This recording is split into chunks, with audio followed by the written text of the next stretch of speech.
Hi my beautiful people, a warm welcome to my channel. जय श्री कृष्ण। जय श्री कृष्ण कहते ही आप समझ गए होंगे कि ये वीडियो जन्माष्टमी से रिलेटेड है।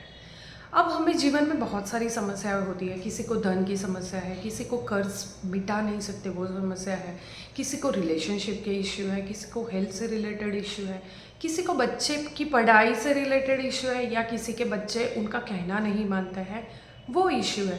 किसी को अपने माँ बाप से प्रॉब्लम है, किसी को अपनी बीवी से प्रॉब्लम है, किसी को हेल्थ की प्रॉब्लम है, बीपी बढ़ा हुआ है, या कोई सीवियर बीमारी ने जकड़ के रखा है।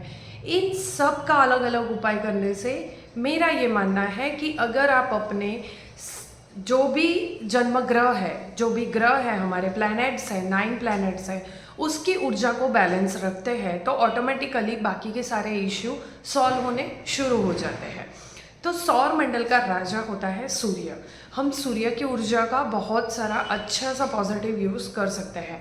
अर्थ पे आने के बाद हमें ज़रूरत पड़ती है शुक्र को स्ट्रॉन्ग करने की, तो वो भी इसमें इंक्लूडेड है। इस जन्माष्टमी के पावन अवसर पर हम एक अच्छा काम कर सकते हैं, यानी कि बहुत ही इजी रेमेडी है, सबके लिए अलग अलग नहीं है, एक ही रेमेडी है जो सब में काम आएगी। वैसे तो 7 ही प्लैनेट है और राहु और केतु छाया ग्रह माने गए हैं, तो शनि की अगर हम स्ट्रेंथनिंग करते हैं तो ऑटोमेटिकली राहु केतु उसमें कंट्रोल में रहते हैं।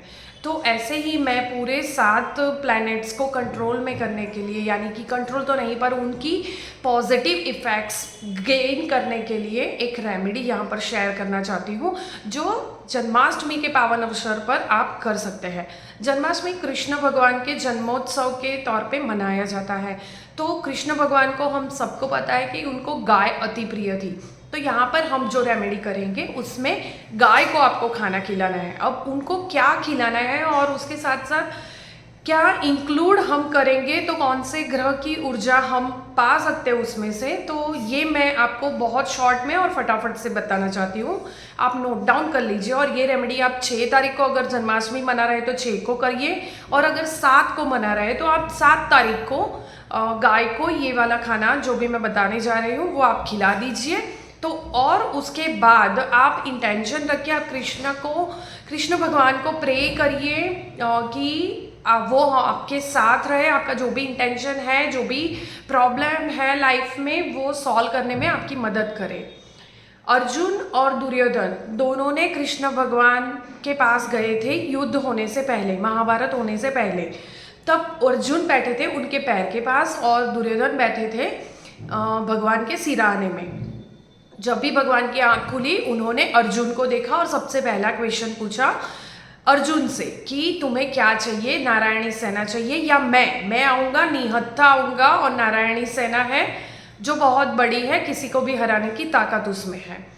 तभी भी अर्जुन ने भगवान का साथ मांगा था। भगवान भले ही निहत्थे थे पर भगवान जिनके साथ होते हैं जीत उन्हीं की होती है, और महाभारत का अंत हम सबको पता है कि जीत पांडवों की हुई थी। ऐसे ही मैं यहाँ पर यही कहना चाहती हूँ कि आप भगवान से मांगिए, किसी और से मांगने की ज़रूरत कभी नहीं पड़ेगी। तो आप अपनी जो भी प्रॉब्लम है उनसे बात कीजिए, उनसे सॉल्यूशन मांगिए, वो ज़रूर आपकी प्रॉब्लम को सॉल्व करेंगे। ओके, तो यहाँ पर मैं रेमेडी की शुरुआत करती हूँ। अभी ये रेमेडी करने के लिए हमें गाय को खाना खिलाना है। अभी गाय को खिलाना क्या है, पूरी और चावल की खीर, सिर्फ 2 ही चीज़ है और हमारा सारा काम हो जाएगा। इन दोनों चीज़ों में क्या क्या ऐड होता है, कौन से ग्रह की एनर्जी मिलेगी, वो सब मैं बता देती हूँ। जब हम गेहूं का यूज़ करते हैं तो वो सूर्य को रिप्रेजेंट करता है। जब गेहूं का आटा बनता है तो वो शुक्र को रिप्रेजेंट करता है। तो यहाँ पे शुक्र की एनर्जी आ जाएगी जब हम पूरी बनाएंगे। पूरी को अगर आप प्योर घी में तलते हैं तो वो अगेन शुक्र की एनर्जी हो जाएगी, और अगर आप पूरी को तेल में तलते हैं तो वहाँ पे आपको शनि की एनर्जी मिलेगी। तो मैं तो कहती हूँ शुक्र वैसे ही लिया हुआ है तो आप तेल में तल के पूरियाँ बनाइए, तो शनि और सूर्य दोनों उसमें ऐड हो जाएंगे, शुक्र भी ऐड हो जाएगा। ओके, यहाँ पर हम बात करेंगे खीर की। चावल की खीर आपको बना लेनी है। क्वांटिटी बहुत कम बहुत ज़्यादा आप अपने हिसाब से रख सकते हैं, इसमें क्वांटिटी का कोई भी महत्व नहीं है, पर इतनी बनाइए कि जितनी हम ऑफर कर सके, गाय को खिला सके। तो आपको चावल की खीर बनानी है। उसमें यूज़ करेंगे चावल जो मून को रिप्रेजेंट करते हैं, उसमें पड़ता है दूध, वो भी अगेन मून को रिप्रेजेंट करता है, उसके साथ साथ उसमें और चीज़ें डलेगी, मीठा डलेगा, मीठे के बगैर तो खीर बनेगी नहीं, यानी कि शक्कर वो मंगल को रिप्रेजेंट करती है। उसके साथ साथ इसमें आपको ऐड करनी है एक हरी इलायची का दाना, एक ही दाना यूज़ करना है।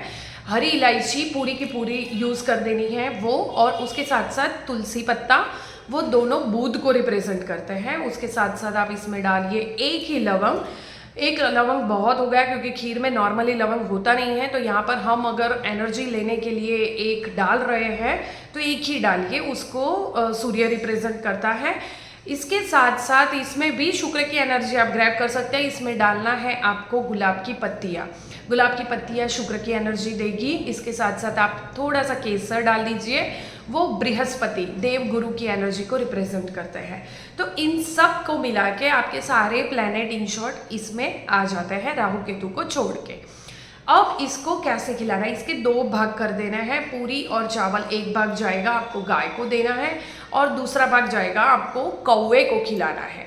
बहुत सारे लोग यहाँ पर ये बोलेंगे कि हमारे यहाँ गाय नहीं मिलती है, हम तो फ्लैट में रहते हैं, सिटी में गाय मिलना बहुत मुश्किल है। तो आप यहाँ पर एक काम कर सकते हैं, अगर ना मिले तो सबसे पहला प्रेफरेंस है आपको गाय को खिलाना है, क्योंकि गाय में 33 करोड़ देवी देवता का वास होता है और गाय खुद शुक्र का रूप है, तो हमें गाय को खिलाना है।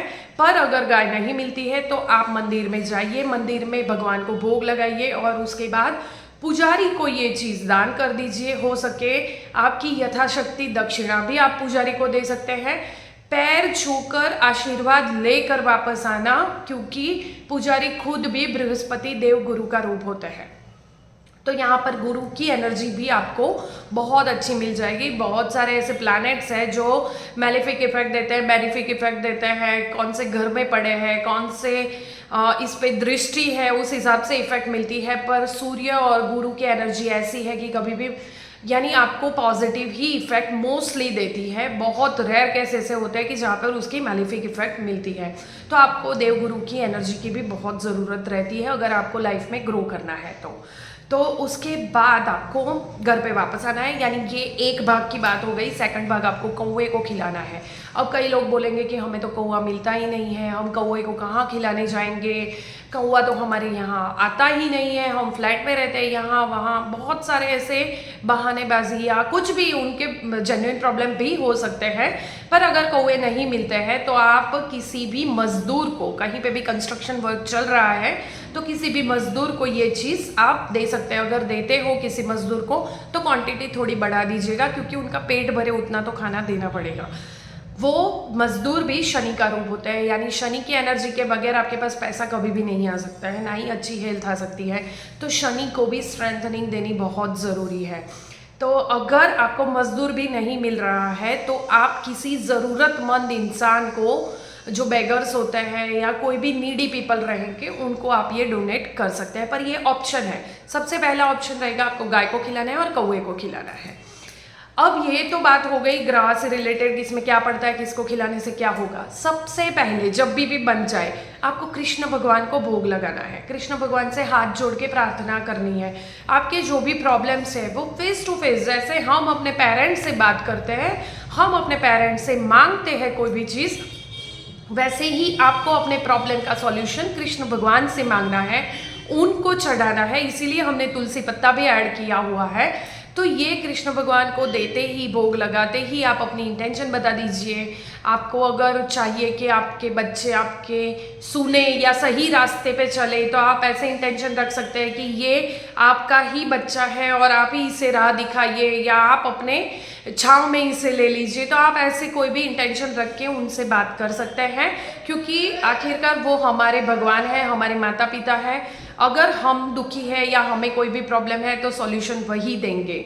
तो आप उनसे बात कीजिए, उनसे सॉल्यूशन मांगिए। 100% आपके सारे प्रॉब्लम इस जन्माष्टमी पे सॉल्व हो ही जाएंगे, ऐसी मेरा मानना है, मेरा अनुरोध है, मेरी प्रार्थना है कृष्ण भगवान से कि जो भी ये करता है उन सब के दुखों को हर ले और आपको पॉजिटिविटी दे। आप ये करिए और अपनी पॉजिटिविटी मेरे साथ शेयर करना मत भूलिए। प्लीज़ मुझे कमेंट करके बताइए कि आप जो भी रेमेडीज़ करते हैं या कुछ भी यहाँ से उपाय करते हैं तो आपको क्या फील होता है। पॉजिटिव नेगेटिव जो भी रिव्यूज़ होंगे आपके, प्लीज़ आप शेयर करिए तो मुझे पता चले। Thank you.